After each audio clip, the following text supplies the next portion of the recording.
We've got another pretty good story today. This one is from the Gospel of John, chapter 11. And to set it up, I need to tell you that sometimes we talk about Jesus and his disciples having people who are against them wherever they go. But what you should know, and I need to bring up, is that he did have friends in different places, and sometimes he would go back and visit them. And in this case, this story circles around one of these families. So what you had was two sisters. There was Martha and Mary, and they had a brother named Lazarus. And they lived in the town of Bethany. It was, I guess, a small place, but it was outside Jerusalem, but only about 2 miles away. So it was fairly close to where a lot of things would happen, but still enough outside of the city so that it felt smaller. And I mean that in a good way.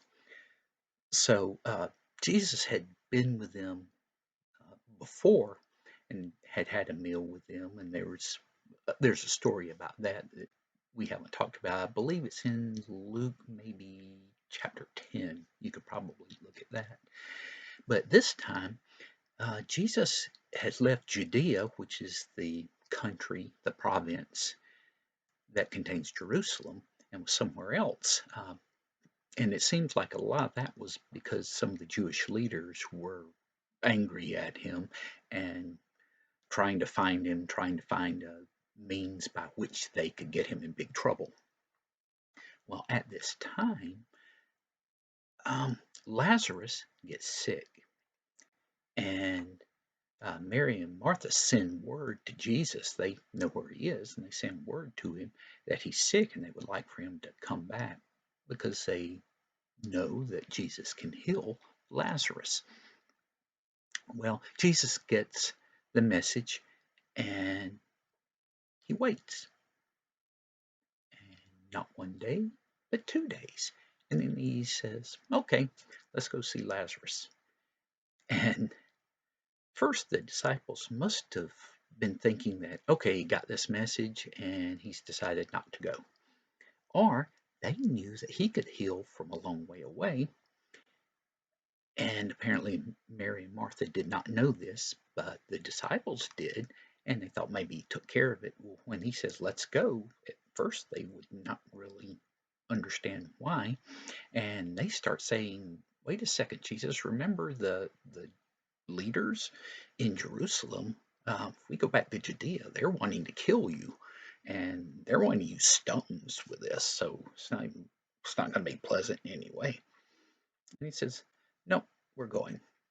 Well, it's kind of funny in this because Thomas, one of the disciples, goes, okay, I guess we'll go die with him. Now, some people take that in a bad way. Sometimes they take it in a good way. I kind of think of it as he's just like, okay, this is what's going to happen. Well, in any event, they go on, and as they're getting to Bethany, but haven't gotten there, I guess someone saw Jesus coming, and it'd be hard not to notice 13 men showing up or heading toward town when you've got Jesus and his disciples with him.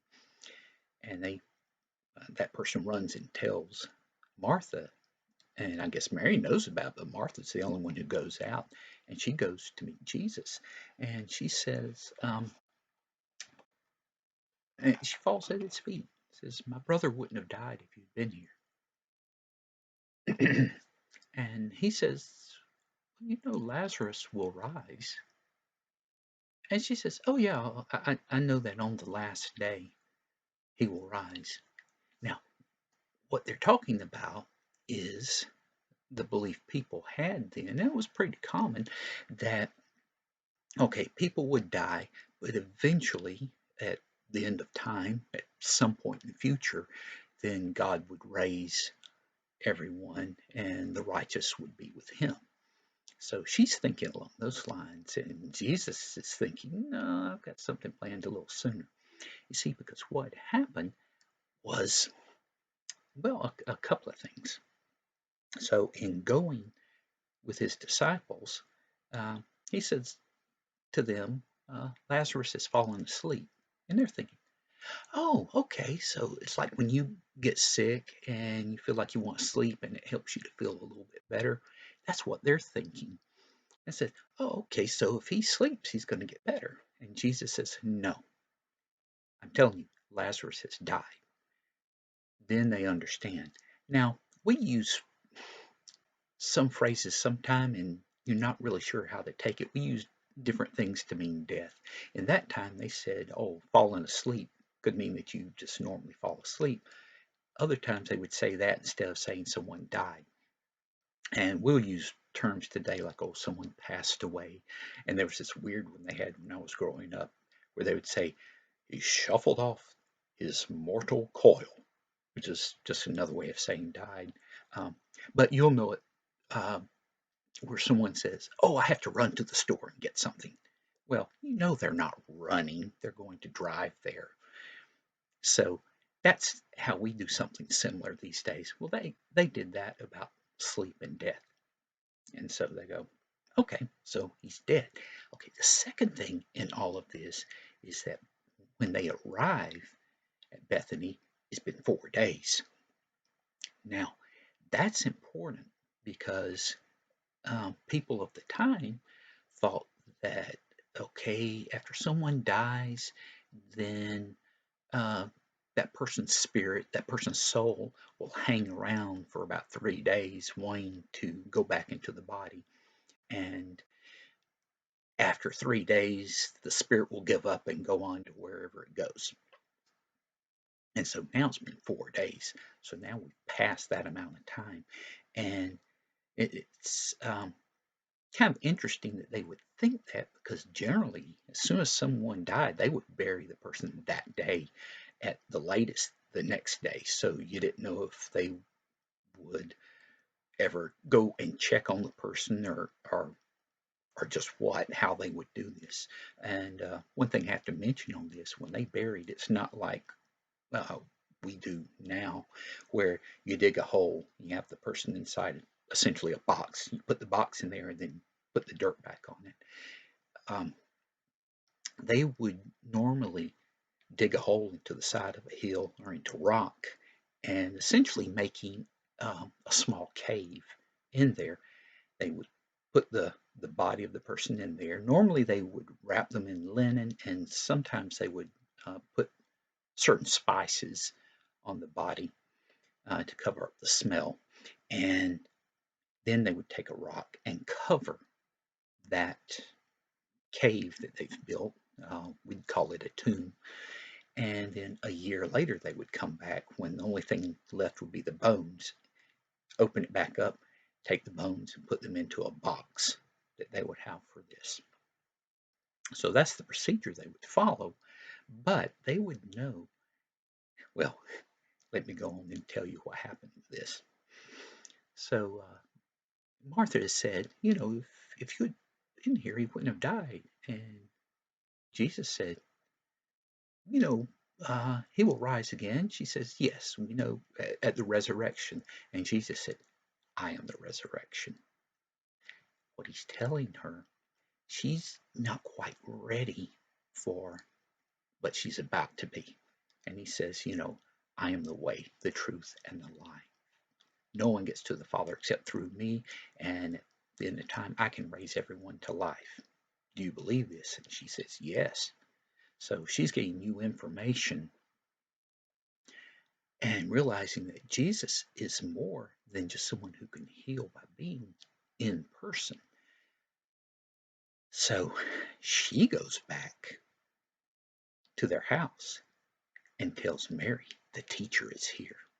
And Mary had stayed behind and probably, was mourning because there were a lot of people who'd come from Jerusalem and there would have been relatives and friends around.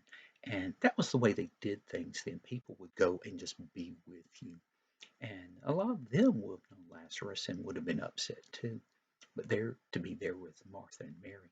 Well, Mary heads out to Jesus. He stayed outside of the town. And she drops at his feet and she says, my brother would not have died if you'd been here.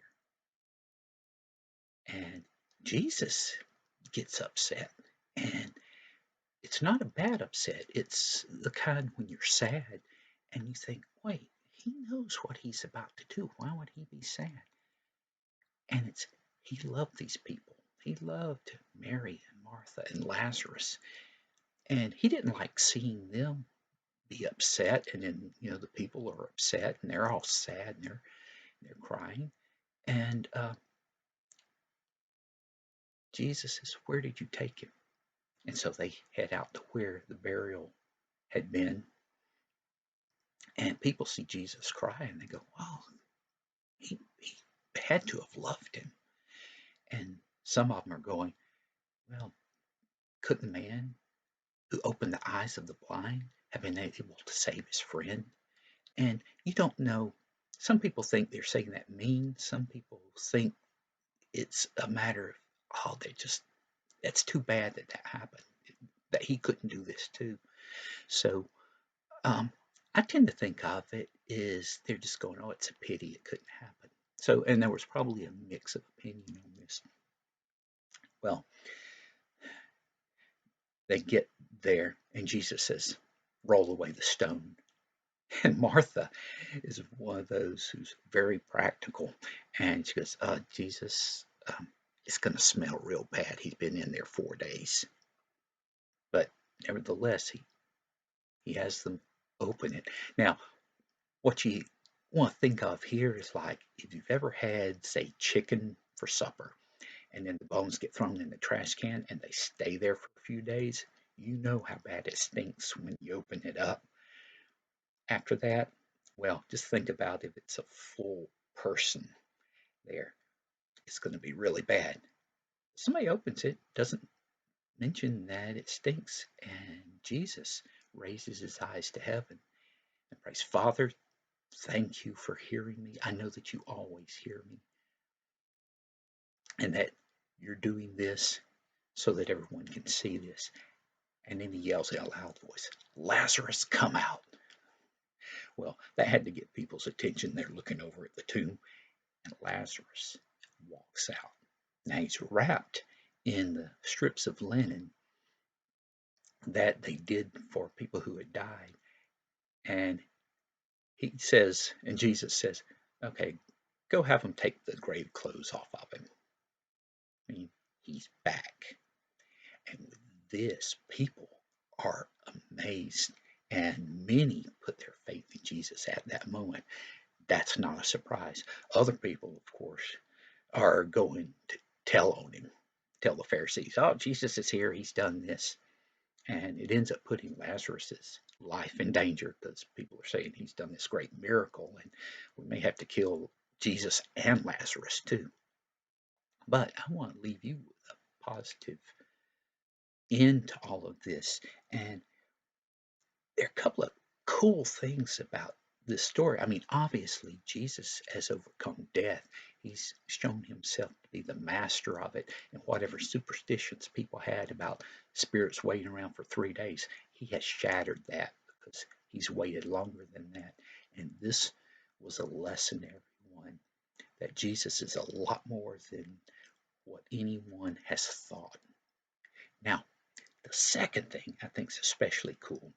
Um, Years later, around 70 AD, Jerusalem was destroyed in a revolt against the Romans, and the town of Bethany was also destroyed. It was rebuilt and given a name that's very similar to like Bethania or something like that. But that was a name from the Jews. The Arabs gave it the name El Azariah, meaning the place of Lazarus. So what we see is that the Arabs remembered what happened here. And to this day, to them, it has that name. So something that big is remembered by people who may not completely believe in Jesus, but they know a great miracle was done. All right, my time for the day is a picture of what when Lazarus had his eyes open, he was told to come out. The first thing is his eyes in the dark, but then he's about to see the light. So I will hope to see you next time, and you have a great day. Bye.